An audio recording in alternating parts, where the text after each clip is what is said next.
প্রতিদিনের মতো রাতের শেষে এভাবেই সকাল আসে।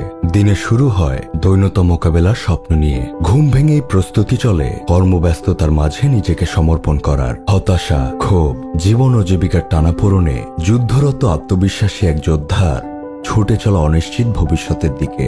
কর্মস্থলে প্রবেশ ঘটে আকাশ সমান আত্মবিশ্বাস ও সামনে এগিয়ে যাওয়ার প্রত্যয় নিয়ে। নিষ্ঠার সাথে সম্পন্ন করে নিত্যদিনের কাজ। যাই হয়ে যাক, থেমে গেলে চলবে না। নিজেদের মধ্যে আলোচনা ও পর্যালোচনার মাধ্যমে চলে নিজের দক্ষতাকে আরো বাড়িয়ে তোলার প্রচেষ্টা। জীবনে যতই ঝড় আসুক, মন খারাপের সর্বোচ্চ চূড়ায় বসেও কর্মস্থলে থাকে প্রাণবন্ত। সমস্ত কষ্ট লুকিয়ে রাখে শুভ্র হাসির আড়ালে। কর্মস্থলে প্রতিদ্বন্দ্বিতা নয়, প্রত্যেকেই যেন সহযোদ্ধা।